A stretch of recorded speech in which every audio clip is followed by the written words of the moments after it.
అంటే ఏ విధంగా సార్? అంటే కొన్ని ఉదాహరణలు ఇవ్వగలుగుతారా? ఈ మధ్య సినిమాలు ఏమన్నా చూసారా మీరు? ఏవో టీవీలో వచ్చేవి. ఇప్పుడు నేను కనీసం నాతో 100-110 సినిమాలు చేయించుంటారు పొలిటికల్ క్యారెక్టర్లో. మరి ఏది కోట శ్రీనివాసరావు బోర్ కొట్టాడని అనలా. అది ఎక్కడి నుంచి వచ్చింది అంత నాకు ఎక్కడి నుంచి వచ్చింది అబ్జర్వేషన్. ఇప్పుడు టీవీలో మాట్లాడటం, బయట మాట్లాడటం చూస్తున్నాం కదా. ఆ రోజుల్లో అలా ఉండేది కాదు. ఆ రోజుల్లో కైకాల సత్యనారాయణ గారి దాకా వాళ్ళకి ఏంటంటే 5 రకాల సినిమాలే ఉండేవి. సాంఘికం, పౌరాణికం, జానపదం, చారిత్రాత్మకం, కౌబాయ్. 5 సినిమాలు. ఈ 5 సినిమాల్లోనే ఎవరు నటించినా నటన కూడా అలా ఫిక్స్డ్గా ఉండేది. సపోజ్ మహమ్మదీడు వేషం వేశారనుకోండి, మీకు ఇస్తే మాకు ఇస్తాం, మాకు పెడితే మీకు పెడతాం, అట్లా ఉండేది భాష. పొలిటికల్ లీడర్ చెప్పాలంటే సోదరి మనలారా అలా ఉండేది. పౌరాణిక అలాగా. ఇప్పుడు అలా కాదు కదా. అందుకని అప్పుడు యాక్టింగ్ కానీ ఇవి కానీ రిస్ట్రిక్టెడ్గా ఉండేవి. ఇప్పుడు ఆ రూల్స్ రెగ్యులేషన్స్ ఏం లేవు. ఇప్పుడు అన్నీ అందుకని అబ్జర్వేషన్. ఇప్పుడు బయట ఏ క్యారెక్టర్లు ఎక్కడ దొరుకుతాయని చూస్తుంటాం. మేనరిజమ్స్ అవును అలాగే ఆ తేడా బాగా వచ్చేసింది. తర్వాత ఇప్పుడు ఏంటంటే సినిమా తీసేవాడికే క్వాలిఫికేషన్ లేదు, డబ్బు ప్రాధాన్యం. కానీ చాలా భారీ భారీ సినిమాలు వస్తున్నాయి కదా సార్. సినిమా ఇప్పుడు నువ్వు సినిమా చూడటానికి వెళ్ళావు, 50 రూపాయలు టికెట్ 200 పెట్టుకుని, నీకు కావాల్సింది ఏంటి? ఎంతలో సినిమా తీశారన్నా సినిమా ఎలా ఉందని ఆలోచిస్తావు, అంతే కదా. అంతే. చూసిన తర్వాత బాగుంటే అరే బాగా ఖర్చు కూడా పెట్టారా, మంచి మంచి సీన్స్ ఉన్నాయి అని అప్పుడు చెప్పుకుంటావు.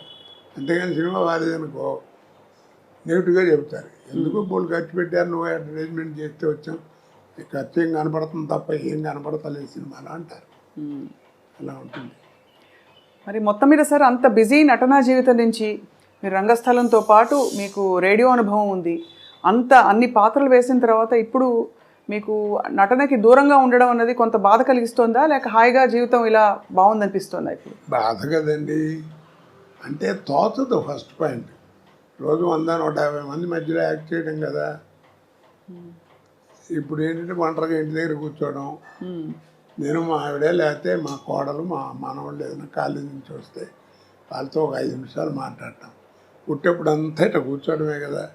ఇక్కడో ఇంట్లోనో లేకపోతే ఎక్కడో అక్కడ ఫోటోలు చూసుకుంటే అవి చూసుకుంటే అంతే. ఇక బోర్ కాదు, పిచ్చెక్కిపోతుంది. అంటే నాకు అప్పుడప్పుడు అనిపిస్తుంది, నేను జీవితంలో 2 బాగా కోల్పోయాను. నాకు మళ్ళీ బిజీ అయిన వాడు ఎవరైనా అంతే. ఒకటి ఏంటంటే ఫ్యామిలీ లైఫ్, పిల్లలు ఆ ఎంజాయ్మెంట్, వాళ్ళని చదివించుకోవడం చేయటం, వాళ్ళతో తిరగడం, కాస్త షాపింగ్ ఇప్పుడు బట్టలు కొనటం ఇవన్నీ అవన్నీ పోయినాయి, అసలు దూరం అయిపోయాను. 2 జనరల్ నాలెడ్జ్. అవును. ఎంతసేపు ఆ కెమెరా యాక్షన్ ఇవే తప్ప ప్రపంచం బయట ఏం జరుగుతుందో కూడా తెలియదు. అవన్నీ పికప్ అవ్వాలంటే చాలా కష్టం. సో అలా మీరు మీ స్నేహితుల్ని కూడా బాగా మిస్ అవుతూ ఉంటుంటారు. అంటే సినీ పరిశ్రమలో మీకు బాబుమోహన్ గారు, బ్రహ్మానందం గారు మీరందరూ బాగా దగ్గర కదా సార్? బాగా క్లోజ్. నాతో అందరూ అలాగే ఉంటారమ్మా. ఎందుకంటే నేను ఎవరితోనూ ఏం కాంట్రవర్సీ లేదు, నాకు పోలేదు నేను పడతాను. అందరూ అంటారు ఏదో అని, అందరూ కావాలని కూర్చొని కామెడీ చెప్పించుకుంటారు.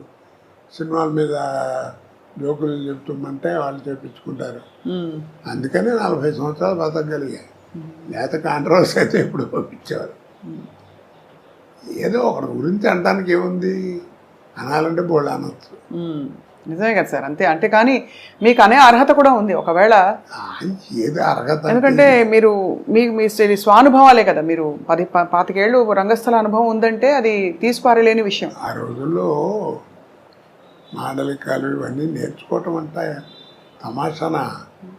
టీవీ వస్తుందని ఎవరు అనుకున్నారు కదా.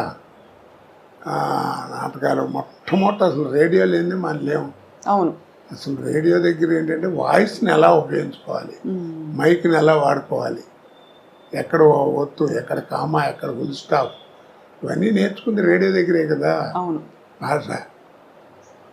కాబట్టి అక్కడ అది పునాది రాయి.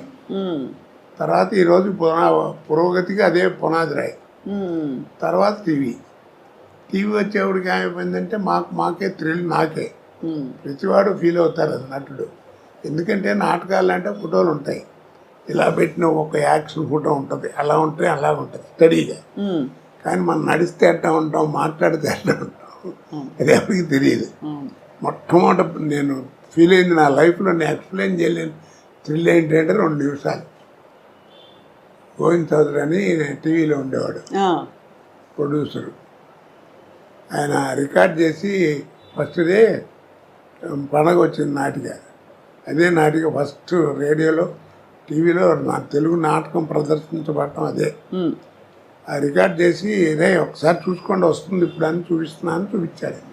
పెద్ద యాంగ్షస్ ఏంటంటే నా బొమ్మ ఎప్పుడు వస్తే ఎప్పుడు వస్తాను అంటే మనం నడిస్తే ఎట్లా ఉంటాం, మాట్లాడితే ఎట్లా ఉంటాం, ఎలా చూస్తే అసలు తెలియదు కదా. చూసుకుంటే ఆ 2 నిమిషాలు అసలు ఇక ఎవరిని చూసేది కళ్ళము నీళ్ళు వచ్చేసింది నాకు. అదొక అదృష్టం కదా. అవును అవును ఆ రోజుల్లో అదేది. తర్వాత సినిమా ఇప్పుడు. సో అలా మీరు మరి సినిమా నటన మీకు అలా అమర్నట్టుగా అన్ని క్యారెక్టర్స్ అద్భుతంగా వచ్చి పడ్డాయి. ఒక్కొక్కటి ఒక రకం, ఒక అన్ని రసాలు, అంటే మధ్య మధ్యలో నవరసాల్లో లేని రసాలు కూడా పండించారు మీరు. అదే ఇప్పుడు ఒక మాట చెప్పినా నేను, చెప్పండి సార్. ఆర్ట్ అనేది ఒకటి ఇచ్చేది కాదు, ఒకటి పెట్టేది కాదు. వస్తుందా కొంత అబ్బాయిలు నీకు శరీరంలో శారీరకంగా అంటారే, నీకు ఒరిజినల్గా వస్తూ ఉండాలి. కోట శ్రీనివాసరావు ఇప్పుడు ఇవన్నీ చూశారు, ఒకసారి దివాయి అన్ని ఫోటోలు. ఇప్పుడు ఇవన్నీ చూస్తే ఏమవుతుంది, మీకు ఆశ్చర్యం వేస్తుంది ఎలా చేశాడు ఏంటి. అవును చాలా సార్. ఇన్ని పాత్రలు, పద్మశ్రీ దాకా ఇవన్నీ. దీనికి ఒకటి చక్కగా చెప్తాను. నీకు పెద్ద గుమ్మడికాయ అంత టాలెంట్ ఉంటే కుదరదు, అర్థమైందా?